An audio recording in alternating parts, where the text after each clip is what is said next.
हाँ जी, नमस्कार सभी को। स्वागत है आप सभी का दिव्य दृष्टि क्लासेज के डिजिटल प्लेटफॉर्म पे। हम रीड के लिए प्रैक्टिस सेट कर रहे थे। उस श्रृंखला में आज दूसरा प्रैक्टिस सेट है और आज से हमने डिसाइड किया कि अपनी जो क्लास है वो लाइव रखेंगे। ठीक है, अब तक हम रिकॉर्डेड क्लास आपको प्रोवाइड करा रहे थे। आज से हम आपको लाइव क्लास देंगे और डेली का जो टाइमिंग है वो 7 बजे रहेगा, है ना। डेली 7 PM पे हम लाइव आएंगे। तो आपको 7 बजे अपने सभी कामों से छुट्टी लेके क्लास में जुड़ जाना है। इस क्लास में हम जो साइकोलॉजी के जितने भी क्वेश्चन साइकोलॉजी से नए बन सकते हैं, जितने भी प्रीवियस ईयर हैं, जितने भी हम MCQ देखते हैं, वो सभी लगभग हम कवर करेंगे। और इस तरीके से कवर करेंगे कि हर टॉपिक से ऐसा कोई कॉन्सेप्ट नहीं बचेगा किसी भी टॉपिक का जो कॉन्सेप्ट हम छोड़ दें। ठीक है, तो आ जाइए सभी जल्दी से। सभी को नमस्कार। स्टार्ट करते हैं आज का पहला क्वेश्चन नंबर 1। 2 क्लास हो चुकी हैं, मतलब एक क्लास हो चुकी है, ये दूसरी क्लास है। प्लेलिस्ट बन के प्लेलिस्ट में डलवा दी जाएंगी। प्लेलिस्ट में भी आपको रीड प्रैक्टिस सेट के नाम से मिल जाएंगी। ठीक है, रीड साइकोलॉजी प्रैक्टिस सेट के नाम से। तो आज का पहला प्रश्न है, परमार्थ भावना अल्ट्रिज्म। देखो, इंग्लिश के जो वर्ड होते हैं उन पे विशेष फोकस करना होता है। इंग्लिश के जो वर्ड हैं उन पे आपको विशेष फोकस करना है, जैसे अल्ट्रिज्म, एनिमिज्म, नार्सिसिज्म। ये जो शब्द हैं ये एग्जाम हॉल में आपको सीधे देखने को मिलेंगे। अगर आप एक बार इन शब्दों को पकड़ गए, उसके बाद आपको कोई तकलीफ ना तो हिंदी के वर्डों से होगी ना इंग्लिश के वर्डों से होगी, क्योंकि जो हमारा पेपर आएगा वो दोनों भाषाओं में आएगा। ठीक है, परमार्थ की भावना अल्ट्रिज्म किस अवस्था में देखने को मिलती है? परमार्थ की भावना किस अवस्था में देखने को मिलती है? क्या अब इसको देखो, ये जो है ऑप्शंस आपको इंग्लिश में है। इंग्लिश को देवनागरी लिपि में लिख दिया है, तो ऐसे कई क्वेश्चन आते हैं, बन जाते हैं, कोई बड़ी बात नहीं है। अब इसमें हमें देखना है एडोलसेंस। एडोलसेंस किसको बोलते हैं हम? किशोर अवस्था को। किसको बोलते हैं? किशोरावस्था को। किशोरावस्था को। अगला है प्रीनेटल पीरियड। प्रीनेटल पीरियड क्या बोलते हैं हम? जन्म पूर्व अवस्था को, या आप भ्रूणावस्था बोल देते हैं या गर्भावस्था बोल देते हैं। ठीक है, तो ये कौन सा है? जन्म पूर्व अवस्था। जन्म पूर्व या प्रसव पूर्व भी बोल देते हैं, है ना, जन्म पूर्व अवस्था। अगला है अर्ली चाइल्डहुड, पूर्व बाल्यावस्था। क्या है? पूर्व बाल्यावस्था। पूर्व बाल्यावस्था, ये हो गया। उसके बाद है चाइल्डहुड, बाल्यावस्था या उत्तर बाल्यावस्था, भी इसको हम पूर्व बाल्यावस्था के साथ बोल सकते हैं। बाल्यावस्था। अब बाल्यावस्था। अब आप एक बात सोचो और ये बताओ कि जो परमार्थ की भावना होती है, परमार्थ क्या होता है? दूसरों का भला करना, जिसमें अपना कोई हित ना छिपा हो और फ्री में दूसरों के लिए सेवाएं देना, दूसरों का हित देखना, दूसरों के लिए भला करना, ये होता है परमार्थ। ये होता है ना परमार्थ। तो परमार्थ की भावना क्या जन्म पूर्व अवस्था में होती है? क्या किशोर अवस्था में होती है? पहला प्रश्न। क्या जब बच्चा किशोर हो जाता है, किशोर अवस्था कितनी से कितनी है? एडोलसेंस की एज क्या है? 13 से 19। क्या है? 13 से 19, जिसको हम बोलते हैं टीन एज। क्या बोलते हैं? Teen age. टीन एज में बच्चा परमार्थ करता है। जी हाँ सर, करता है, कर सकता है। उसके बाद प्रीनेटल, क्या जन्म पूर्व गर्भ से कोई बच्चा परमार्थ कर सकता है? आप बोलेंगे जी नहीं सर, जन्म से पहले कोई बच्चा परमार्थ नहीं कर सकता है, तो ये नहीं हो गया। Early childhood. अर्ली चाइल्डहुड हम बोलते हैं 2 से 5 वर्ष या 3 से 6 वर्ष। क्या उतनी उम्र में कोई बच्चा परमार्थ कर सकता है? आप बोलेंगे जी नहीं सर, नहीं कर सकता, यहाँ भी नहीं कर सकता। चाइल्डहुड है, चाइल्डहुड में क्या कोई बच्चा परमार्थ कर सकता है? कर तो सकता है, लेकिन उसमें भावना का विकास नहीं होता है। ये विकास कब होता है? जब बच्चा किशोर अवस्था में प्रवेश कर जाता है। ठीक है, तो आपको याद रखना है परमार्थ की भावना या अल्ट्रिज्म। अल्ट्रिज्म को आप याद रखना, शब्द यहाँ हिंदी में कुछ भी आ सकता है। आप अल्ट्रिज्म याद रखोगे तो आप कभी भी धोखा नहीं खाओगे इसमें। ठीक है, तो भाषा का विशेष ध्यान रखना है, आप इंग्लिश के शब्दों को पकड़ो। उसके बाद क्वेश्चन नंबर 2, संवेगों पर नियंत्रण का गुण किस अवस्था में सीखता है? कोई भी बच्चा है जो वो संवेगों पर नियंत्रण किस अवस्था में सीखता है? ठीक है, हमें क्या बताना है? संवेगों पे नियंत्रण। संवेगों को देख के हमारे दिमाग में सबसे पहली जो अवस्था आती है वो आती है किशोरावस्था। सर्वाधिक संवेगों की अवस्था किशोरावस्था, आंधी तूफान और झंझावतों की अवस्था किशोरावस्था। लेकिन हम ये नहीं बता रहे इसमें कि संवेग ज़्यादा किस में होते हैं या संवेग बहुत ज़्यादा मतलब हावी कौन सी अवस्था में होते हैं, ऐसा कुछ नहीं बताया। हम किसके बारे में बता रहे? संवेगों पर नियंत्रण। तो संवेगों पे जो नियंत्रण है वो बाल्यावस्था में रख सकता है बच्चा। ठीक है, बाल्यावस्था में रख सकता है। अब यहाँ पे हमें 2 बाल्यावस्थाएं दी हुई हैं, ये तो कट ही गया, ये भी कट गया। इसका मतलब बाल्यावस्था में, बाल्यावस्था के भी कौन से चरण में? उत्तर बाल्यावस्था में। उत्तर बाल्यावस्था कब से कब तक होती है? 6 से लेकर 12 वर्ष तक। ठीक है, तो 6 से 12 वर्ष का जो बच्चा होता है वो अपने संवेगों पे नियंत्रण करने का गुण सीख लेता है ना, सीखने लग जाता है। बाद में तो वो रखेगा ही। चलते हैं अगले प्रश्न पर। इसका उत्तर हो गया उत्तर बाल्यावस्था। प्रश्न नंबर 3, निम्नलिखित में से कौन सा सूक्ष्म गतिक कौशल का उदाहरण है? सूक्ष्म गतिक कौशल, गत्यात्मक स्किल्स, डायनामिक स्किल्स आपने पढ़ी हैं, डायनामिक स्किल आपने पढ़ी होंगी, गत्यात्मक कौशल आपने पढ़े होंगे। तो गत्यात्मक जो कौशल हैं वो 2 प्रकार के होते हैं, एक होते हैं सूक्ष्म, एक होते हैं स्थूल। कैसे कैसे होते हैं? गत्यात्मक कौशल, गत्यात्मक जो कौशल हैं वो 2 प्रकार के होते हैं। पहले सूक्ष्म गत्यात्मक कौशल, सूक्ष्म गत्यात्मक कौशल, और दूसरे होते हैं स्थूल। कैसे होते हैं? स्थूल, दीर्घ भी बोल देते हैं इनको, है ना, स्थूल गत्यात्मक कौशल।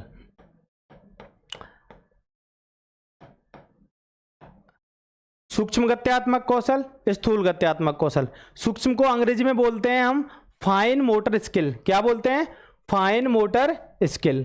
स्थूल को बोलते हैं ग्रॉस मोटर स्किल। कौन सी स्किल? Gross motor skill. इसमें होता क्या है, एक कॉन्सेप्ट आप याद रखोगे, जिंदगी में भी आपसे जो गतिक कौशल है, गत्यात्मक कौशल है, इनका सवाल कभी भी जीवन में आपसे गलत नहीं होगा। कौन सा कॉन्सेप्ट आपको याद रखना है? गत्यात्मक कौशल में 2 चीजें काम में आती हैं, एक तो हमारा शरीर, एक हमारा संज्ञान, एक हमारा कॉग्निशन। ये 2 चीजें काम आती हैं।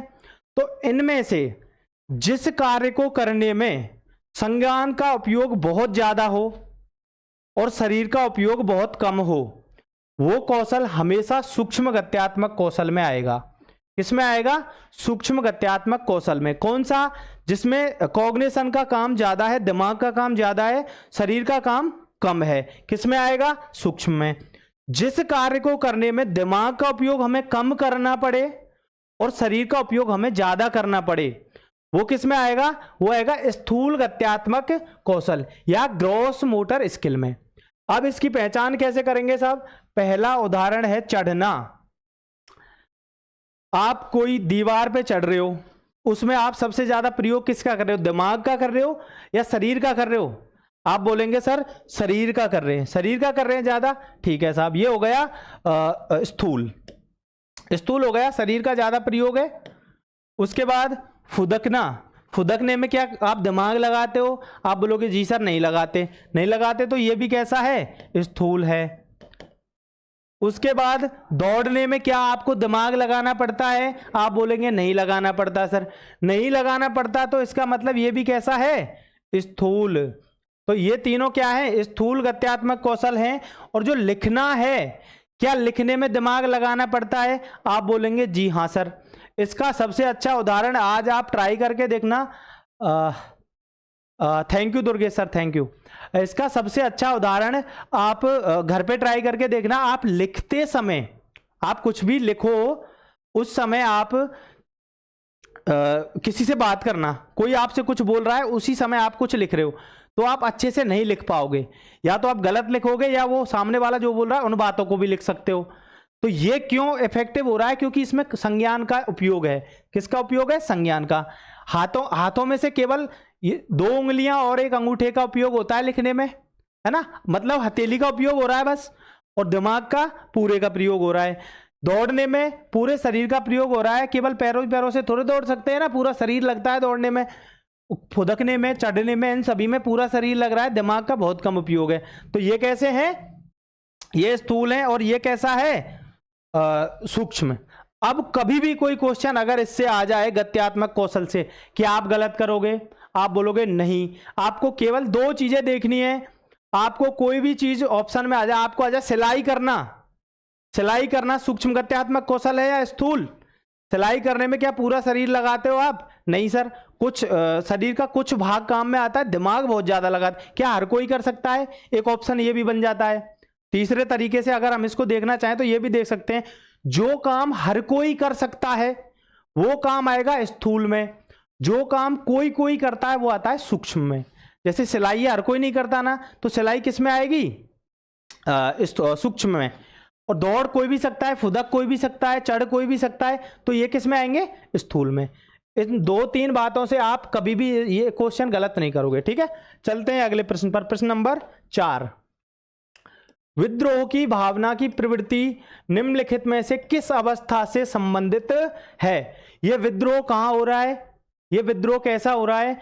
बच्चे अपने घर वालों से, माता पिता से, स्कूल में टीचर्स से, इन सभी से विद्रोह कर जाते हैं, अपने बड़े बुजुर्गों से विद्रोह करते हैं, उनकी बातों को नहीं मानते हैं, उनको अपने रास्ते में रुकावट समझते हैं, अपने रास्ते का रोड़ा समझने लग जाते हैं।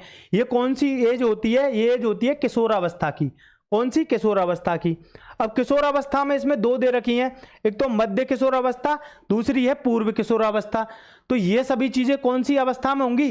पूर्व किशोरावस्था में। किशोरावस्था का जो प्रारंभिक काल होता है 13 से 16 साल तक का जो पीरियड होता है, 16-17 साल तक का, उस पीरियड में ये समस्या आती है कि बड़े बुजुर्गों को क्या है, अपनी राह का रोड़ा समझने लग जाते हैं। बाद में थोड़ी मध्य किशोरावस्था में, उत्तर किशोरावस्था में थोड़ी समझदारी आ जाती है, तो बड़े बुजुर्गों की बातों को अहमियत देने लग जाते हैं। तो इसका मतलब इसका उत्तर क्या हो गया? पूर्व किशोरावस्था। विद्रोह की भावना, विद्रोह किससे हो रहा है ये समझ में आ गया। चलते हैं अगले प्रश्न पर। प्रश्न नंबर 5, शारीरिक विकास को प्रभावित करने वाला कारक कौन सा है? विकास के 4 आयाम होते हैं। विकास के कितने आयाम होते हैं? 4 आयाम होते हैं। कौन कौन से? शारीरिक विकास, नंबर 1 शारीरिक विकास, नंबर 2 संज्ञानात्मक विकास, नंबर 3 सामाजिक विकास, नंबर 4 संवेगात्मक या इमोशनल डेवलपमेंट। ठीक है, तो 4 हो गए सॉरी 4 में से हमें बताना है शारीरिक विकास को प्रभावित करने वाला कारक कौन सा है। 4 में से एक पक्ष के बारे में बताना है हमें, इसको क्या चीज प्रभावित कर रही है। क्या वंशानुक्रम प्रभावित करता है? आप बोलेंगे जी हां सर करता है। क्या वातावरण प्रभावित करता है? जी हां सर करता है। इसका मतलब ये दोनों प्रभावित कर रहे हैं। खेल तथा व्यायाम, शारीरिक विकास में व्यायाम का योगदान होता है, जिम जाने का योगदान होता है, नहीं होता है? आप बोलोगे सर होता है। होता है तो ये भी सही है। इसका मतलब उपयुक्त सभी, ये सभी चीजें शारीरिक विकास को क्या करती हैं? प्रभावित। वंशक्रम और वातावरण, ये दोनों चीजें विकास के सभी पक्षों को प्रभावित करती हैं, है ना। D बराबर H/E। डेवलपमेंट हेरिडिटी और एनवायरमेंट की अंतःक्रिया का परिणाम है। जो विकास है वो वंशक्रम और वातावरण की अंतःक्रिया का क्या है? परिणाम है। अगले प्रश्न पे चलते हैं। प्रश्न नंबर 6, बालक का विकास परिणाम है। अब ये तो वही क्वेश्चन आ गया, बालक का विकास किसका परिणाम है? वंशक्रम और वातावरण के योग का। क्या मैंने अभी ये बोला था, जो विकास है वो वंशक्रम और वातावरण के योग का परिणाम है क्या? आप बोलोगे जी नहीं है सर। वंशक्रम और वातावरण की अंतःक्रिया का परिणाम है क्या? अभी यही बात बोली थी ना। जी हाँ है सर। इसका मतलब क्या है? D बराबर H/E। इसका मतलब है जो अंतःक्रिया है, इसका मतलब है ये गुणे का निशान, H का मतलब है वंशक्रम और E का मतलब है वातावरण, एनवायरमेंट। अगला है अनुभव और परिपक्वता के योग का। जी नहीं, योग का नहीं है, अंतःक्रिया का है। अनुभव और परिपक्वता की अंतःक्रिया का परिणाम हो सकता है, हो सकता नहीं है। उसके बाद सामाजिक और आर्थिक कारक का। जी नहीं, डेवलपमेंट सामाजिक और आर्थिक कारकों से अगर प्रभावित होता तो है, लेकिन ये एक ही पक्ष में आते हैं, दोनों इनसे प्रभावित तो होता है लेकिन ये एक पक्ष में आते हैं। एक पक्ष में कौन से पक्ष में आते हैं? ये आते हैं सभी वातावरणीय कारकों में, है ना, बाहरी कारकों में। एक होते हैं आंतरिक कारक जो जीन्स से प्रेरित होते हैं, दूसरे होते हैं बाहरी जो वातावरण एनवायरमेंट से, परिवेश से प्रभावित होते हैं। ठीक है, तो ये सभी बाहरी कारक है। अगला, किस मनोवैज्ञानिक के अनुसार विकास एक सतत और धीमी प्रक्रिया है? ऐसे कौन से मनोवैज्ञानिक हुए हैं जिन्होंने बताया है कि जो विकास है वो सतत है और धीमा है? विकास है जो कंटिन्यूअस चलता है और धीमा होता है, मतलब कम गति से होता है। ये किस मनोवैज्ञानिक ने बताया है? ये बताया स्किनर साहब ने। किसने बताया? स्किनर साहब ने। चलते हैं अगले क्वेश्चन पे, क्वेश्चन नंबर 8। बालक का प्रारंभिक विकास मुख्यतः किस पर निर्भर करता है? बालक का जो प्रारंभिक विकास है वो मुख्य रूप से किस चीज पे निर्भर करता है? बालक का प्रारंभिक विकास क्या माता पिता पे निर्भर करता है? आप बोलेंगे जी हाँ सर करता है। क्या वातावरण और परिवेश पे निर्भर करता है? आप देखना, प्रारंभिक विकास जो शुरुआती विकास है, जो शुरुआत में जो विकास होता है उसके बारे में चर्चा है। शुरुआती विकास में बच्चा वातावरण के संपर्क में इतना नहीं होता है, वो अपनी माता पिता के पास रहता है। सर आप थोड़ा साइड में रहो ताकि ऑप्शंस दिखें। ओके सर, ओके सर, अभी दिखने लग जाएंगे, है ना। वातावरण और परिवेश, ये इसमें बच्चा जाता नहीं है इस एज में। उसके बाद विद्यालय का वातावरण, क्या विद्यालय के वातावरण का प्रभाव स्टार्टिंग में बच्चे पे पड़ता है? क्या स्टार्टिंग में पड़ता है? आप बोलेंगे जी नहीं सर, जब बच्चा विद्यालय जा ही नहीं रहा तो विद्यालय का प्रभाव कैसे पड़ेगा? तो ये भी गलत हो गया। क्या समाज का प्रभाव पड़ता है? प्रारंभिक रूप, जब बच्चे का प्रारंभिक विकास होता है मतलब शैशवावस्था होती है, क्या उस समय बच्चा समाज में जाता है? आप बोलेंगे नहीं जाता। नहीं जाता तो प्रभाव भी नहीं पड़ेगा। चलते हैं अगले प्रश्न पर, प्रश्न नंबर 9। अवधारणाओं का विकास मुख्य रूप से डॉट डॉट डॉट मतलब किसका हिस्सा है? अवधारणाओं का विकास है जो मुख्य रूप से किसका हिस्सा है? पहला है शारीरिक विकास, दूसरा है सामाजिक विकास, तीसरा है संवेगात्मक विकास, चौथा है संज्ञानात्मक विकास। तो जो अवधारणा है वो किस में बनती हैं? समाज में बनती हैं, संवेगों से बनती हैं, शरीर में बनती हैं? नहीं, ये बनती हैं दिमाग में। किस में बनती हैं? दिमाग में, संज्ञान में, कॉग्निशन में। तो किसका हिस्सा हुई? संज्ञानात्मक विकास का। चलते हैं अगले प्रश्न पर, प्रश्न नंबर 10। विकास शुरू होता है, विकास कहां से कब से शुरू होता है? किस अवस्था से विकास शुरू होता है? ये क्वेश्चन कई बार आ लिया है ना, कई बार आ लिया है ये क्वेश्चन। विकास कब शुरू होता है? उत्तर बाल्यावस्था से, प्रसव पूर्व अवस्था से, शैशवावस्था से या पूर्व बाल्यावस्था से? विकास की शुरुआत कब से होती है? कमेंट बॉक्स में सभी जो क्लास में हैं वो सभी कमेंट बॉक्स में इसका उत्तर दें। जल्दी से कमेंट बॉक्स में इसका उत्तर दें। चलते हैं अगले प्रश्न पर। मानव विकास है, मानव विकास क्या है? डेवलपमेंट क्या है? विराट कोहली की क्लास और आपकी क्लास एकदम powerful. Thank you Bhawani Singh Gurjar, thank you. Sunil Kumar B Sunil Kumar B बता रहे हैं। जी हाँ सुनील कुमार, बिल्कुल सही। प्रसव पूर्व अवस्था इसका बिल्कुल सही उत्तर होगा, क्योंकि विकास कहाँ से कहाँ चलता है इससे पहली क्लास में ये क्वेश्चन आया हुआ था, इसलिए मैं छोड़ रहा था। विकास बॉम्ब टू टॉम्ब चलता है। कहाँ से कहाँ चलता है? बॉम्ब टू टॉम्ब, मतलब गर्भ से कब्र तक चलता है। चलते हैं अगले प्रश्न पर, प्रश्न नंबर 11। मानव विकास है, विकास क्या है ये बताना है। गुणात्मक, कुछ सीमा तक अमापनीय, मात्रात्मक और गुणात्मक दोनों, केवल मात्रात्मक। विकास के बारे में बताना है। विकास क्या है इनमें से? क्या विकास गुणात्मक है? आपका उत्तर होना चाहिए जी हाँ सर है। कुछ सीमा तक अमापनीय है, कुछ सीमा तक अमापनीय है, कुछ सीमा तक नहीं है, इसलिए इस बात को हम कैंसिल करते हैं। ठीक है, अगला है मात्रात्मक और गुणात्मक दोनों। जी हाँ सर है, मात्रात्मक है। तो मात्रात्मक भी है और गुणात्मक की भी है, तो अलग अलग तो है नहीं। जी हाँ,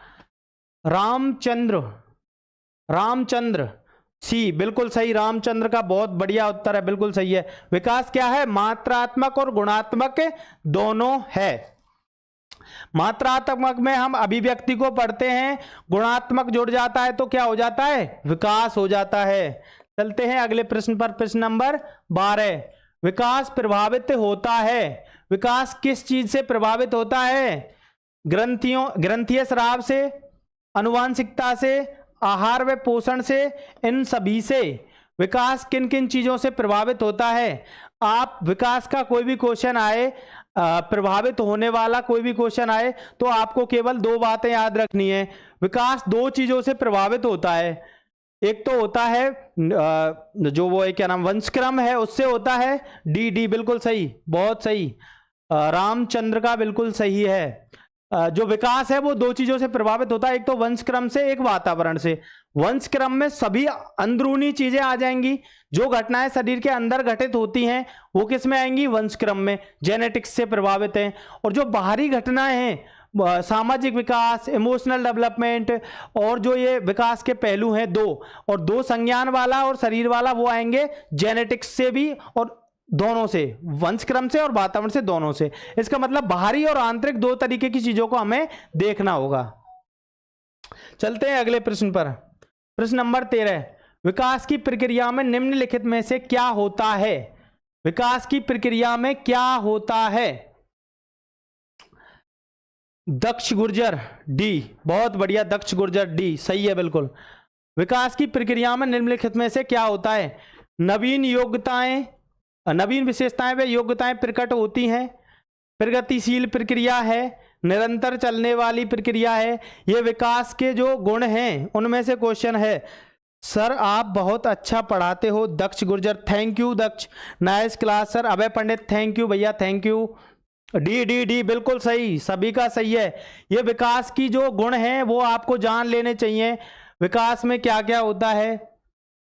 विकास में क्या क्या होता है? सबसे पहला है नवीन विशेषताएं आती हैं और नवीन योग्यताएं प्रकट होती हैं। जैसे कोई बच्चा है, वो छोटा है, तब तक सर आपकी क्लास रोजाना आती है क्या? जी हाँ, आज से हमारी क्लास रोजाना शाम को 7 बजे आएगी। ठीक है, अब तक हमने रिकॉर्डेड डाली है, इससे पहले एक प्रैक्टिस सेट हुआ है, ये दूसरा प्रैक्टिस सेट है आपका। ठीक है भाई, तो नवीन विशेषताएं और योग्यताएं प्रकट होती हैं। कोई नई चीज सीखता है तभी तो डेवलपमेंट मानेंगे। जी हाँ, nice class, thank you thank you. प्रगतिशील प्रक्रिया है, प्रोग्रेसिव चेंजेज होते हैं ना डेवलपमेंट में। जी हाँ। उसके बाद निरंतर चलने वाली प्रक्रिया है, सतत चल रहा है, कंटिन्यू चल रहा है, निरंतर चल रहा है, उसी को तो हम बोल रहे हैं डेवलपमेंट। इसका मतलब सभी हो गए, बिल्कुल सही। अगला क्वेश्चन, क्वेश्चन नंबर 14। वृद्धि और विकास दोनों निम्नलिखित में से कैसी प्रक्रिया हैं?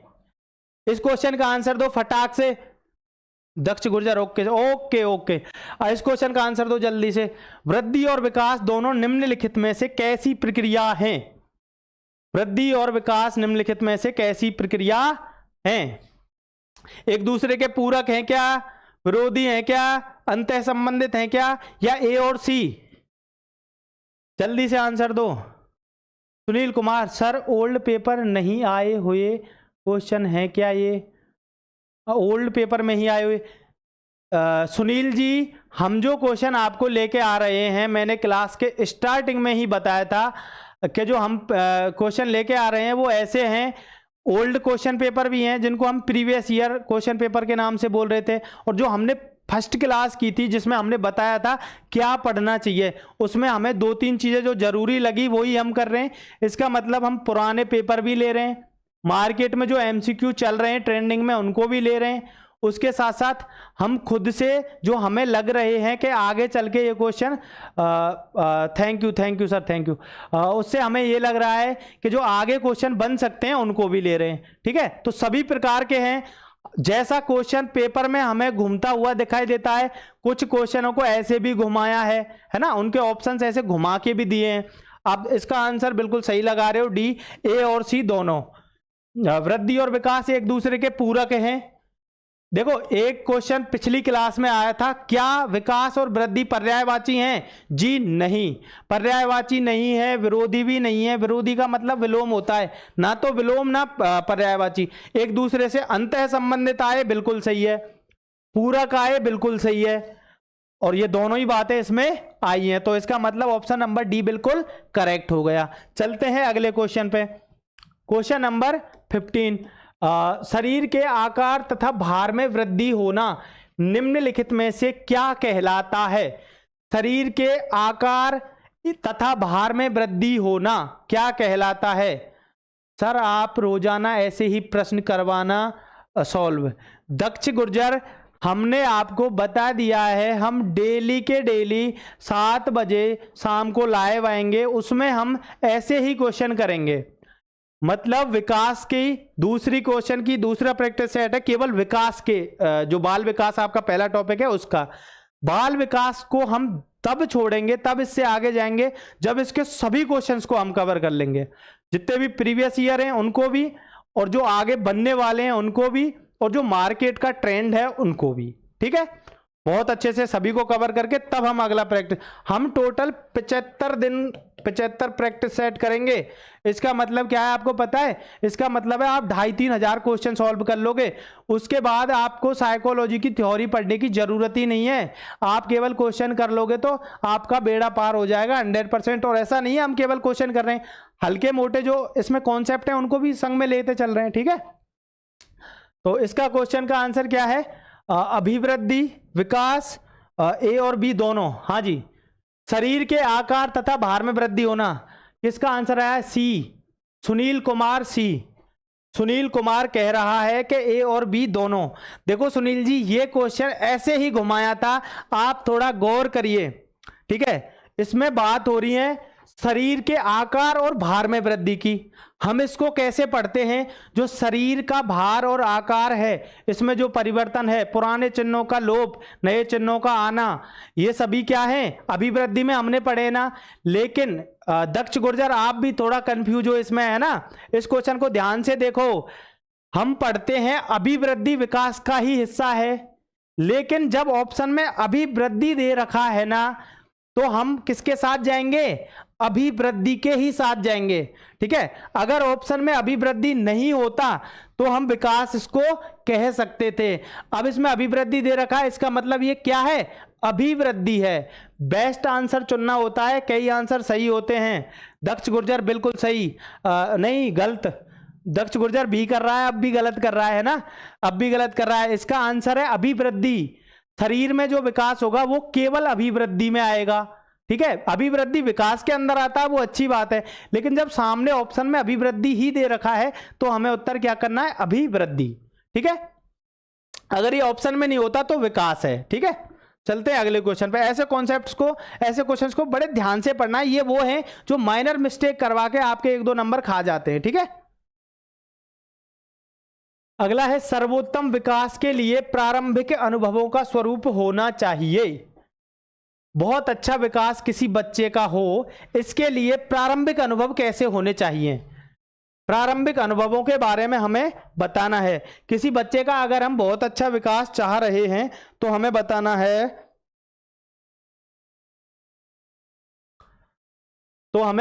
है, कि प्रारंभिक अनुभव हैं वो कैसे होने चाहिए। जल्दी से कमेंट बॉक्स में आंसर करो। और सॉरी, मैं दक्षा का नाम दक्ष पढ़ रहा था, सॉरी उसके लिए, है ना? दक्षा गुर्जर, दक्षा है या दक्ष है? ऐसा तो नहीं हिंदी में दक्ष होता हो और इंग्लिश में दक्षा लिखा हो, नाम में वैसे ऐसा होता नहीं है, अगर हो तो, है ना? आप इसका कमेंट बॉक्स में आंसर करो फटाक से। सर्वोत्तम विकास के लिए प्रारंभिक अनुभवों का स्वरूप कैसा होना चाहिए? सामान्य, असामान्य, आदर्शवादी या सुखद? फटाक से आंसर करो, अभी तक किसी का आंसर नहीं आया है। दी पावर क्लिप्स 2, असामान्य, दक्षा गुर्जर ऐसे ही तो क्वेश्चन गलत होते हैं सर जी। जी हाँ, यही तो मैं कह रहा हूँ, माइनर चीज़ों पे ध्यान रखना होता है। इजी चीज़ें हैं, आती हैं, लेकिन इन पे हम थोड़ा ध्यान नहीं दे पाते, इसलिए गलती कर देते हैं। उन्हीं गलतियों को तो हम यहाँ सुधार रहे हैं मिलके। सुनील कुमार का सबसे पहले आया है सी। सुनील कुमार कह रहे हैं कि सर्वोत्तम विकास अगर हम किसी का चाह रहे हैं, दी पावर क्लिप्स का बी आ रहा है, दक्ष गुर्जर ही है सर जी। जी हाँ, बहुत बढ़िया, Daksh Gurjar. Okay okay okay.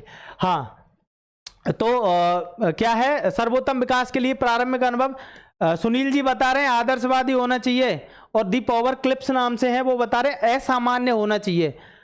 प्रारंभ में जो बच्चे को अनुभव मिलते हैं, जो प्रारंभ में बच्चे को अनुभव मिलते हैं, अगर वो सुखद मिलेंगे, अगर किसी बच्चे को हम सुखद प्रारंभ में अनुभव देंगे तो उसका जो भावी जीवन का जो विकास है वो बहुत अच्छा होगा, है ना। पहले जो अनुभव अच्छे मिलेंगे तो भावी जीवन का जो विकास है वो अच्छा होगा। अभी इस जगह लिखा होता सामान्य विकास के लिए, तो सामान्य विकास के लिए प्रारंभिक अनुभव कैसे होने चाहिए, सामान्य होने चाहिए। असामान्य विकास के लिए, असामान्य विकास कोई क्यों चाहेगा किसी बच्चे का, उसके लिए असामान्य होते। तो आदर्शवादी, अगर किसी का आदर्शवादी विकास होता है, आदर्शवादी यथार्थ में एग्जिस्ट नहीं करता है, हकीकत में आदर्शवाद नहीं होता है, आदर्शवाद केवल दिखाने के लिए होता है। इसलिए इसका उत्तर हो गया ऑप्शन नंबर 4। प्रारंभ में अगर हम बच्चे को सुखद अनुभव कराएंगे तो बाद में जाके उसका विकास सर्वोत्तम होगा, बहुत अच्छा होगा। ठीक है, अब ध्यान रखना, सुनील जी आपने गलती की है, दी पावर क्लिप्स आप याद रखना। ठीक है, आगे चलते हैं। निम्नलिखित में से कौन सा कथन सही नहीं है, हमें बताना है जो कथन गलत है।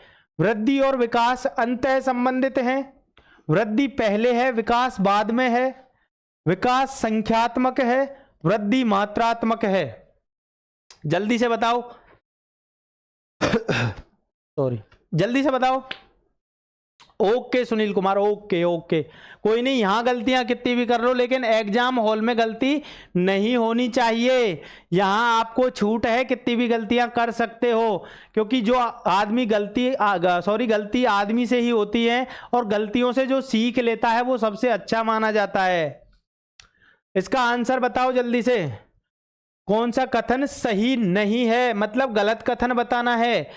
B B B B B B A, power clips ए।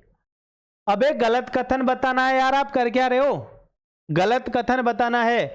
वृद्धि और विकास अंतः संबंधित हैं, ये मैंने बताया नहीं था क्या, एक दूसरे के पूरक हैं, अंतः संबंधित हैं। अभी तो क्वेश्चन आया है इससे पहले, तो ये तो सही बात हो गई ना। उसके बाद वृद्धि पहले विकास बाद में, ऐसा क्वेश्चन हमने अभी किया था क्या, नहीं किया था।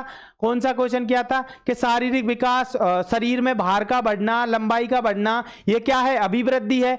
उसके बाद क्या होगा, उसके बाद विकास होगा।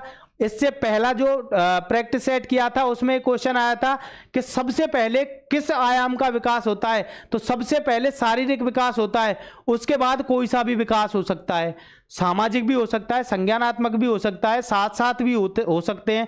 ठीक है, तो ये याद रखना आप, ये बिल्कुल सही बात है, ये भी बिल्कुल सही बात है।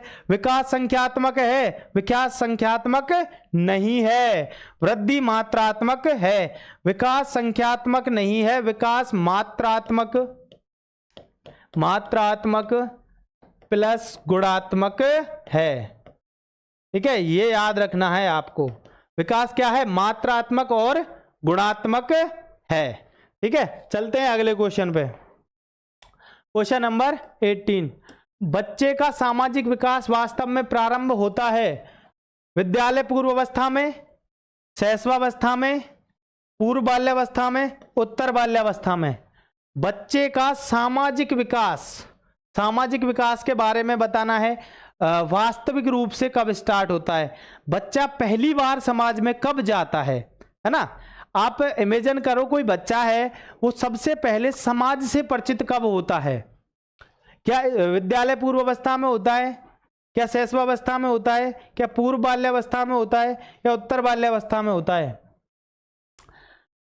बच्चे का जो वास्तव में सामाजिक विकास है वो कब प्रारंभ होता है, बच्चे का वास्तव में जो सामाजिक विकास है वो उत्तर बाल्यावस्था में प्रारंभ होता है। जब बच्चा लगभग 6 वर्ष का हो जाता है, उसके बाद वो विद्यालय जाने लगता है, तब उसका सामाजिक विकास वास्तव में होने लगता है। ठीक है, याद रखना। अगला क्वेश्चन नंबर 19, मध्य बाल्यावस्था में भाषा के बजाय क्या अधिक है? मध्य बाल्यावस्था में भाषा किसके बजाय? ऐसे क्वेश्चन को करने के लिए ये करना होता है। ठीक है, किसके बजाय क्या अधिक है ना? भाषा किसके बजाय क्या अधिक है या किसके बजाय कैसी अधिक है। ठीक है, ये बात करनी होती है इसमें। अहम केंद्रित के बजाय सामाजिकृत, मध्य बाल्यावस्था की बात चल रही है, मतलब लगभग 8-9 साल का बच्चा है, उसके बारे में बात चल रही है। तो अहम केंद्रित के बजाय क्या सामाजिकृत होता है? आप बोलेंगे जी नहीं सर। उसके बाद सामाजिकृत के बजाय अहम केंद्रित, जी हाँ सर। ईगोसेंट्रिक होता है, ईगोसेंट्रिज्म एक बच्चे का गुण है, तो इस उम्र में बच्चा क्या होता है? ईगोसेंट्रिक होता है, मतलब खुद को सभी के मध्य में देखता है, खुद को मुख्य मानता है। ठीक है, आगे चलते हैं। विकास किससे किसकी ओर बढ़ता है? ये क्वेश्चन कई बार आ चुका है, रिपीटेड है। विकास किससे किसकी ओर बढ़ता है? विकास सामान्य से विशिष्ट की ओर बढ़ता है। ऐसा कौन सा विकास का पहलू है जो विशिष्ट से सामान्य की ओर बढ़ता है? तो इसका उत्तर हम करेंगे नैतिक विकास। नैतिक विकास, जो मॉरल डेवलपमेंट है, ये उल्टा चलता है, मतलब ये विशिष्ट से सामान्य चलता है, बाकी विकास जो कंप्लीटली है वो सामान्य से विशिष्ट की ओर चलता है। दक्ष गुर्जर बिल्कुल सही आंसर, बहुत बढ़िया है ना। अगला क्वेश्चन नंबर 21, शैशव काल की अवधि है। शैशव काल की अवधि क्या है? शैशवावस्था की अवधि क्या है? इसमें आपको कंफ्यूजन रहेगा, अगर कंफ्यूजन रहेगा तो उसको हम दूर कर देंगे। आप बताओ पहले इसका उत्तर क्या है, कंफ्यूज नहीं होना है ना। जन्म से 1 वर्ष तक, जी नहीं। जन्म से 3 वर्ष तक, जी नहीं। जन्म से 2 वर्ष तक, जी हाँ। 2 से 3 वर्ष तक, जी नहीं। तो शैशव काल की अवधि क्या है? ऑप्शन के हिसाब से ये क्वेश्चन ऐसा है जो ऑप्शन के हिसाब से ही होगा। इसमें क्या है? जन्म से 2 वर्ष तक। ठीक है, ऑप्शन के हिसाब से होगा। अरे नहीं, 2 से 3 वर्ष नहीं होती। इसका उत्तर क्या है? जन्म से 2 वर्ष तक। जो शैशवावस्था है, इसके 2 अवधि हमको देखने को मिलती हैं। सामान्यकृत रूप में 2 अवधियां हैं। देखो इसको, शैशवावस्था। शैशवावस्था, जो शैशवावस्था है, इसकी हमें 2 अवधि मिलती हैं। अवधि पहली अवधि है जो, वो है जन्म से 2 वर्ष। पहली अवधि क्या है? जन्म से 2 वर्ष। दूसरी अवधि क्या है? दोनों सामान्यकृत मानी जाती है। दूसरी अवधि है जन्म से 5 या 6 वर्ष, है ना। ये दोनों शैशवावस्था की अवधियां हैं। अब हरलॉक के अनुसार मतलब जन्म से 2 सप्ताह है, वो एक अलग बात है ना। सामान्यकृत रूप से ये 2 मानी जाती हैं। अब इनमें हमें कंफ्यूज नहीं होना है। जब भी हम ये लिखा देखें पूर्व बाल्यावस्था, अगर एक क्वेश्चन में ऑप्शन में एक ही साथ हम ये लिखा देख लें पूर्व बाल्यावस्था और शैशवावस्था, इसका मतलब शैशवावस्था की अवधि क्या है? जन्म से 2 वर्ष। जिस ऑप्शन में पूर्व बाल्यावस्था लिखा हो उस ऑप्शन में शैशवावस्था की आयु क्या होगी? जन्म से 2 वर्ष। जिस ऑप्शन में पूर्व बाल्यावस्था नहीं लिखा हो, शैशवावस्था, बाल्यावस्था, किशोरावस्था, भ्रूणावस्था, ऐसे ऑप्शन हो, उस ऑप्शन में शैशवावस्था की जन्म से 5-6 वर्ष मानी जाएगी। याद रखना, गलती मत कर देना, इसमें बहुत सारी गलतियां होती हैं। तो जन्म से 5-6 वर्ष मानी जाएगी। आप बोलोगे सर ये क्यों हो रहा है? ये इसलिए हो रहा है, जो पूर्व बाल्यावस्था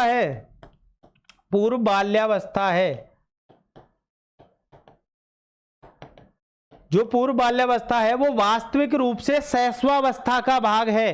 पूर्व बाल्यावस्था बाल्यावस्था का भाग नहीं है। पूर्व बाल्यावस्था बाल्यावस्था का भाग नहीं है, वो किसका भाग है? शैशवावस्था का। कब से कब तक होती है पूर्व बाल्यावस्था? 2 से 5 या 6 वर्ष। 2 से 5 या 6 या 3 से 6, कुछ भी लगा सकते हैं इसको। 2 से 5 या 3 से 6 या 3 से 5 ऐसे लगा लेते हैं, ठीक है। तो ये क्या है? पूर्व बाल्यावस्था। किसका भाग है? शैशवावस्था का। ये बात आपको याद रखनी है, इसमें गलती मत कर देना, हर बार ऐसा ही क्वेश्चन आता है, ठीक है। अगला क्वेश्चन, विकास के लिए निम्नलिखित में से कौन सा एक उचित है? कौन सी बात है जो सही है विकास के लिए, ये बताना है, ठीक है। पहला है विकास जन्म के साथ ही प्रारंभ हो जाता है। क्या विकास जन्म के साथ ही प्रारंभ हो जाता है? उसके बाद सामाजिक सांस्कृतिक संदर्भ विकास में एक महत्वपूर्ण भूमिका का निर्वाह करता है। सामाजिक सांस्कृतिक संदर्भ विकास में एक महत्वपूर्ण भूमिका का निर्वाह करता है क्या? आप बोलेंगे जी हाँ सर करता है। उसके बाद विकास एकल आयामी है क्या? विकास एकल आयामी है क्या? विकास पृथक होता है क्या? बताओ जल्दी इसका उत्तर बताओ, फटाक से उत्तर बताओ, जल्दी से इसका उत्तर बताओ। विकास के लिए निम्नलिखित में से सही कथन बताना है। इनमें 3 कथन गलत हैं, एक कथन सही है। सही कौन सा है वो बताओ जल्दी से। अब तो दिख गया होगा आपको, दिख नहीं रहा हो तो जल्दी से बताओ, जल्दी से बताओ, जल्दी से बताओ कौन सा कथन सही है? कौन सा कथन सही है ये बताना है। अभी किसी का उत्तर नहीं आया है। पहला है विकास जन्म के साथ ही प्रारंभ हो जाता है। तो हमने विकास के बारे में सबसे पहले क्या सुना था? सुनील कुमार ध्यान नहीं दे रहे हो, सुनील कुमार क्वेश्चंस पे ध्यान नहीं दे रहे हो। पहले वाला सही कैसे हो सकता है? हमने अभी क्या बोला था? जो विकास है वो बॉम्ब टू टॉम्ब चलता है। कहां से कहां चलता है? बॉम्ब टू टॉम्ब, मतलब गर्भ धारण से मृत्यु तक चलता है, गर्भ से कब्र तक चलता है। तो क्या जन्म के साथ प्रारंभ होगा भाई? नहीं, जन्म से पहले। विकास जन्म से पहले प्रारंभ हो जाता है। तो ये बात क्या हो गई? गलत हो गई। उसके बाद विकास एकल आयामी है? नहीं, हमने अभी बताया था जो विकास है उसके 4 आयाम होते हैं मुख्य रूप से। कितने आयाम होते हैं? 4 आयाम। कौन कौन से? दक्ष गुर्जर बिल्कुल सही, बहुत सही, दक्ष गुर्जर का सही आंसर है। विकास के कितने आयाम होते हैं? विकास के 4 आयाम होते हैं। कौन कौन से? PCSE, ठीक है, ये याद रख लेना, PCSE। विकास के कितने आयाम हो गए? विकास के हो गए 4 आयाम। कौन कौन से? PCSE। P का मतलब फिजिकल डेवलपमेंट, C का मतलब कॉग्निटिव डेवलपमेंट, S का मतलब सोशल डेवलपमेंट, E का मतलब इमोशनल डेवलपमेंट। हिंदी में बोले तो शारीरिक विकास, संज्ञानात्मक विकास, सामाजिक विकास और संवेगात्मक विकास, ठीक है। ये 4 आयाम होते हैं। तो ये बात क्या हो गई? गलत हो गई, क्योंकि विकास कितने आयाम है? 4। इसका मतलब हम क्या बोल सकते हैं? और भी आयाम होते हैं।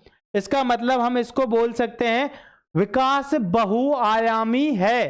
तो इसकी जगह, एकल की जगह बहु लिखा होता तो बिल्कुल सही हो जाता। विकास कैसा है? बहुआयामी। उसके बाद अगला है विकास पृथक होता है। क्या ये जो 4 आयाम है ये अलग अलग होता है? क्या ऐसे होता है कि शारीरिक विकास हो गया, उसके बाद जब तक शारीरिक विकास नहीं होगा तब तक सामाजिक विकास नहीं हो सकता, संज्ञानात्मक नहीं हो सकता, इमोशनल नहीं हो सकता? ऐसा होता है क्या? आपका उत्तर होना चाहिए नहीं होता सर। विकास के सभी आयाम आपस में अंतः संबंधित हैं, ये भी है ना, परस्पर संबंधित हैं। कैसे भी हो सकते हैं। विकास के सभी आयाम आपस में क्या है? कनेक्टेड हैं, तो संबंधित है। इसका मतलब पृथक नहीं होते, आपस में संबंधित होते हैं, एक साथ चलते हैं, ठीक है। ध्यान रखना ऐसे क्वेश्चंस को। इसका है सामाजिक सांस्कृतिक संदर्भ में विकास एक महत्वपूर्ण भूमिका का निर्वह करता है। यह बात बताई थी लेव वाइगोत्स्की ने। किसने बताई थी? लेव वाइगोत्स्की ने। किसमें बताई थी? सामाजिक सांस्कृतिक विकास का सिद्धांत, ठीक है, इसमें बताई थी लेव वाइगोत्स्की साहब ने, ठीक है, याद रखना इसको। अगला क्वेश्चन, क्वेश्चन नंबर 23। भाषा विकास के लिए सबसे संवेदनशील समय निम्नलिखित में से कौन सा है? Linguistic development. लिंग्विस्टिक डेवलपमेंट के लिए सबसे संवेदनशील समय कौन सा है? जन्म पूर्व का समय। क्या जन्म पूर्व मतलब गर्भावस्था में भाषा सीख सकता है कोई? आप बोलेंगे जी नहीं, नहीं सीख सकता, नहीं सीख सकता, क्योंकि सभी अभिमन्यु नहीं होते हैं, तो भाषा नहीं सीख सकता। उसके बाद मध्य बचपन का समय, जी नहीं। भाषा विकास के लिए संवेदनशील समय बताना है, मध्य बचपन भी नहीं है, वयस्क भी नहीं है, तो क्या है? प्रारंभिक बचपन का समय। जो प्रारंभिक बचपन का समय है, जिसको हम शैशवावस्था बोलते हैं, जिसको हम शैशवावस्था बोलते हैं, वो भाषा विकास के लिए सबसे संवेदनशील है। अगर उसको हम समय में देखें तो उसको हम 3 से 6 वर्ष मानते हैं। ठीक है, ये जो समय है बड़ा क्रिटिकल समय है। इस समय जो बच्चा जो भाषा सीख गया वो उसके जीवन पर्यंत साथ रहेगी। ऐसा नहीं है इसके बाद भाषा नहीं सीख सकता, सीख सकता है, लेकिन मूल जो भाषा का होगा वो यहीं से आएगा। ठीक है, एक्सेंट है वो यहीं से आएगा, बाद में सीखा वो अलग बात है। तो संवेदनशील 3 से 6 मतलब प्रारंभिक बचपन का समय। आगे चलते हैं। बच्चों के सामाजिक विकास में किसका विशेष महत्व है? सोशल डेवलपमेंट में सामाजिक विकास में किसका विशेष महत्व है? सामाजिक विकास में, ठीक है, खेल का, बाल साहित्य का, दिनचर्या का, चर्चा नहीं है ये चर्या है ना, दिनचर्या का, संचार माध्यम का। बताओ जल्दी से। सामाजिक विकास के बारे में बताना है, सोशल डेवलपमेंट के बारे में बताना है, जल्दी से बताओ। सोशल डेवलपमेंट में किसका विशेष महत्व है? क्या सामाजिक विकास में संचार माध्यम का? क्या मोबाइल देखने वाले, टीवी देखने वाले बच्चे का सामाजिक विकास बहुत अच्छा होता है क्या?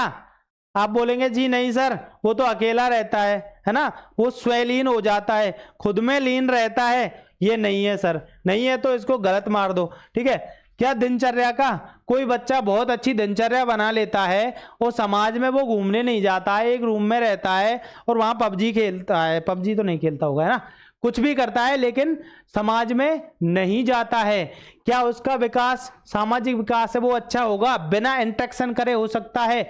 दक्ष गुर्जर डी, दक्ष गुर्जर, ये तो मैंने गलत बता दिया ना, संचार का माध्यम नहीं है। मोबाइल और टीवी देखने वाले का सामाजिक विकास बहुत अच्छा नहीं होता है।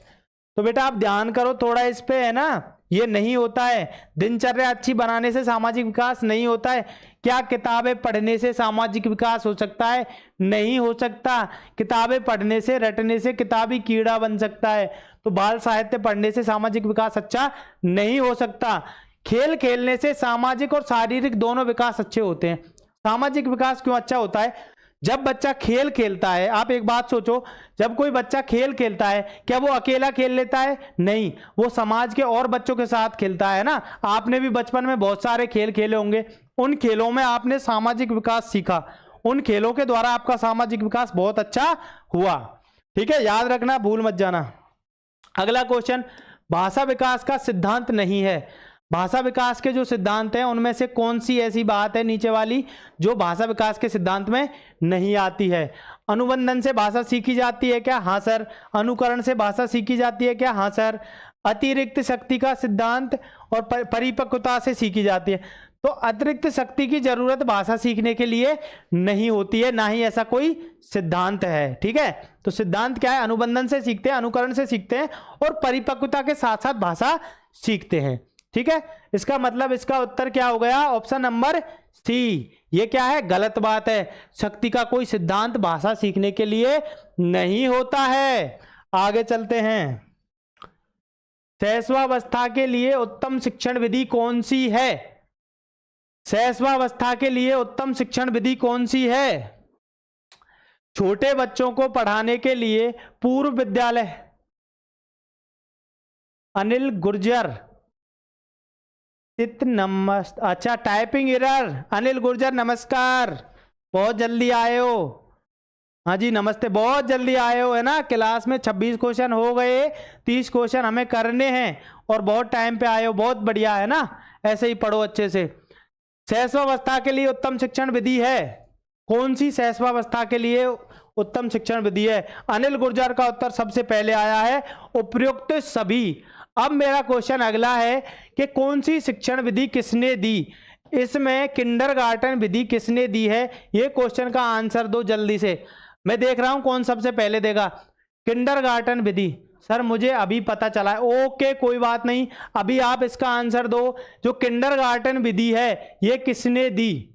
किंडरगार्टन मेथड है जो किसने दिया है, आपको ये देना है। इसका दूसरा नाम बालोपदान विधि भी है, बाल उद्यान विधि भी है, ठीक है, ये बताना है। और जो किंडरगार्टन विधि है वो कौन ने दी है ये बताना है आपको, है ना। फ्रोबेल, बहुत बढ़िया अनिल गुर्जर, शाबाश, शानदार। ये दी है फ्रोबेल ने। किसने दी है? फ्रोबेल ने, फ्रोबेल ने। खेल विधि के आधुनिक जनक हैं कुक, है ना, आधुनिक जनक हैं कुक। और आदि जनक मतलब पुराने जनक कौन है? फ्रोबेल। खेल विधि के भी पुराने आदि जनक कौन है? फ्रोबेल, ठीक है। उसके बाद मोंटेसरी विधि के जनक कौन है? Madam Montessori, madam Maria Montessori, ठीक है, मैडम मारिया मोंटेसरी। अब इसमें एक बात आपको याद रखनी है, जो एडिशनली आपको याद रखनी है, वो बात क्या है? वो बात है जो फ्रोबेल साहब थे ये स्कूल को क्या बोलते थे? ये बोलते थे स्कूल को बच्चों का उद्यान या बच्चों का बगीचा। ये बात नोट कर लेना कहीं कोने में। फ्रोबेल साहब स्कूल को बच्चों का उद्यान या बच्चों का बगीचा बोलते थे। और जो मोंटेसरी मैडम हैं ये चिल्ड्रंस हाउस बोलती थी। ये क्या बोलती थी स्कूल को? चिल्ड्रंस हाउस, ठीक है, बच्चों का घर। ये बात याद रख लेना। चलते हैं अगले क्वेश्चन पे। क्वेश्चन नंबर 27, विकास की किस अवस्था में बुद्धि का अधिकतम विकास होता है? जल्दी से आंसर करो। विकास की किस अवस्था में बुद्धि का अधिकतम विकास होता है? पहले प्रैक्टिस सेट में आ चुका है, ये क्वेश्चन रिपीटेड है। जो इंपॉर्टेंट क्वेश्चन है उनको हम रिपीट भी कर लेते हैं, ठीक है। जल्दी से आंसर दो। विकास की किस अवस्था में बुद्धि का अधिकतम विकास होता है ना। सबसे ज्यादा बुद्धि कब विकसित हो लेती है? जल्दी से बताओ। यूवी मीना दौसा,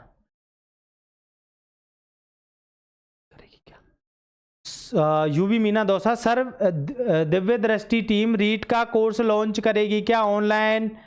जी यूवी मीना जी जरूर करेगी, है ना। रीट की प्री की तैयारी तो आप देखो यहीं से करो, यूट्यूब से, कोई पैसा वैसा खर्च करने की जरूरत नहीं है।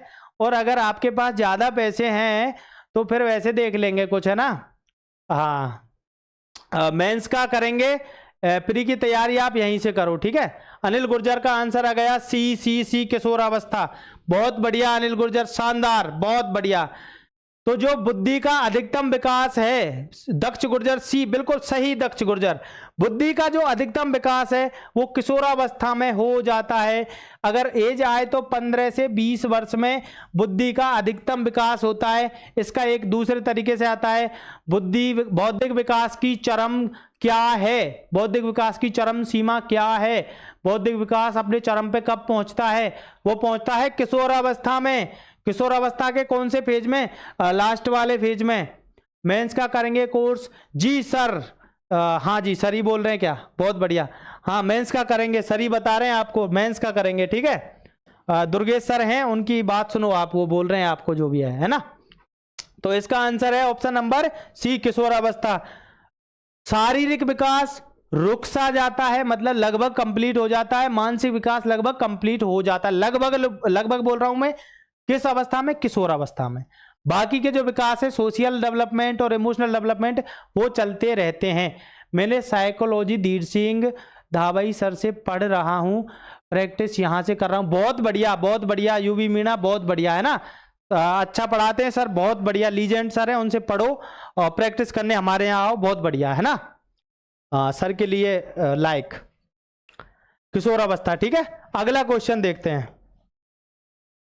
भाषा का वह घटक जो ध्वनि की गति के अनुक्रम, संचालन एवं उसकी रचना से संबंधित नियम की चर्चा करता है, उसे क्या कहते हैं? इसका आंसर बताओ जल्दी से। भाषा का वह घटक जो ध्वनि की गति के अनुक्रम, संचालन और उसकी रचना से संबंधित है। भाषा का वो घटक बताना है, कौन सा घटक है जो ध्वनि को गति के बारे में बताता है, उसके अनुक्रम के और संचालन के बारे में बताता है और उसकी रचना से संबंधित कुछ बातें बताता है। वो कौन सा आयाम है इसका, है ना, ये बताना है। जल्दी से बताओ, जल्दी से बताओ कौन सा है। अर्थ विज्ञान, व्याकरण, स्वर विज्ञान, इनमें से कोई नहीं। अभी किसी का उत्तर नहीं आया है, अभी किसी का उत्तर नहीं आया है, अभी किसी का उत्तर नहीं आया है। यह है स्वर विज्ञान। ठीक है, ध्वनि के बारे में जो बताएगा वो क्या है? स्वर विज्ञान। भाषा के बारे में जो बताएगा वो क्या है? व्याकरण।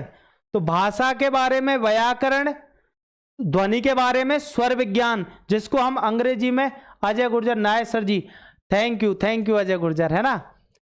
जो स्वर विज्ञान है उसको हम अंग्रेजी में फोनेटिक्स बोलते हैं। क्या बोलते हैं? दक्ष गुर्जर, स्वर विज्ञान अर्थ विज्ञान नहीं है। थैंक यू दिव्यदर्शी टीम, आपसे 2022 से जुड़ा हुआ हूँ, मेरा LDC 3 गुणा में पास हो गया। कॉन्ग्रेचुलेशंस यूवी मीणा, कॉन्ग्रेचुलेशंस, हमारी टीम की तरफ से आपको कॉन्ग्रेचुलेशंस। तो इसका है फोनेटिक्स। चलते हैं अगले क्वेश्चन पे। क्वेश्चन नंबर 29, संज्ञानात्मक भाषा विकास का अर्थ है। संज्ञानात्मक भाषा विकास का, तो सभी साथी लाइक कर दें। जी हाँ, सभी साथी क्लास को लाइक कर दें। सर बोल रहे हैं, सर की बात मानो, जल्दी से सुनो। संज्ञानात्मक भाषा विकास का अर्थ क्या है? संज्ञानात्मक भाषा विकास का अर्थ क्या है? अभियोग्यता का विकास है, बच्चे का विकास है, शारीरिक कौशल का विकास है, व्यक्तिगत विकास है। जो संज्ञानात्मक विकास के अंदर आता है वो क्या है? भाषा विकास है। ठीक है सर। उसके बाद हमें देखना है जो भाषा का विकास है वो क्या है। क्या बच्चे का क्या व्यक्तिगत विकास है? जी नहीं, भाषा विकास व्यक्तिगत विकास नहीं है। शारीरिक कौशल का विकास है, शारीरिक कौशल का नहीं है, मानसिक कौशल का विकास है। इसका मतलब ये भी गलत बात हो गई।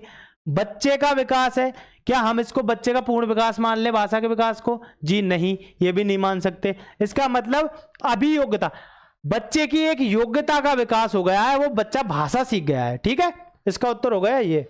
उसके बाद अगला क्वेश्चन और आज का अंतिम क्वेश्चन, खिलौने की आयु, खिलौनों की आयु या खिलौने की आयु कहा जाता है।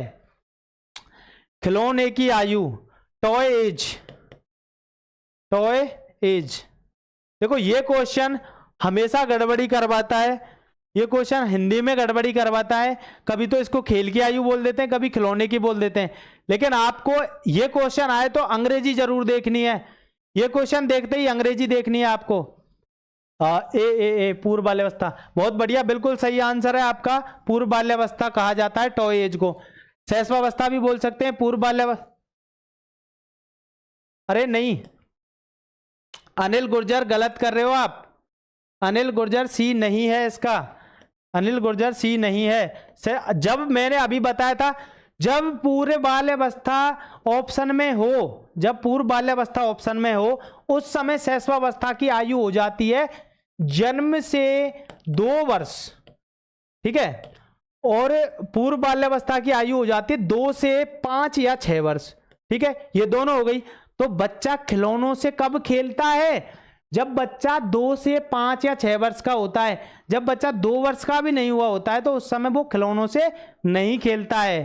ठीक है, याद रखना इसको, इसको याद रखना। ये मैंने अभी बताया तो था यार, इसको याद रखना आप। ठीक है, उसके बाद टॉय एज बोलेंगे हम पूर्व बाल्यावस्था को। ठीक है, अब शैशवावस्था भी दे रखी है, पूर्व बाल्यावस्था भी दे रखी है, तब तो इसका उत्तर है पूर्व बाल्यावस्था। अगर उत्तर में ऑप्शन में पूर्व बाल्यावस्था नहीं होती तो इसका उत्तर अनिल गुर्जर आपका बिल्कुल सही रहता, शैशवावस्था, क्योंकि उस समय शैशवावस्था की आयु कितनी हो जाती, जन्म से 5 या 6 वर्ष। ठीक है, चलते हैं अगले प्रश्न पर। नहीं, प्रश्न हो गए कंप्लीट, लास्ट क्वेश्चन था ये आज का। और इसमें मैं ये बता रहा था, हाँ इंग्लिश वाले को ध्यान में देना, ऐसा क्वेश्चन आए तो इंग्लिश देखनी है। टॉयज या प्लेज, प्लेज होगी तो उत्तर बाल्यावस्था की होगी, मतलब 6 वर्ष के बाद बच्चा बाहर खेलने जाता है। ठीक है, 6 वर्ष के बाद बच्चा खेल खेलता है। 6 वर्ष से पहले बच्चा, 2 वर्ष के बाद बच्चा खिलौनों से खेलता है। ठीक है, खिलौनों से खेलता है, वो उम्र क्या है, पूर्व बाल्यावस्था है। और खेल खेलने की उम्र क्या है, उत्तर बाल्यावस्था। ठीक है, ठीक है, धन्यवाद।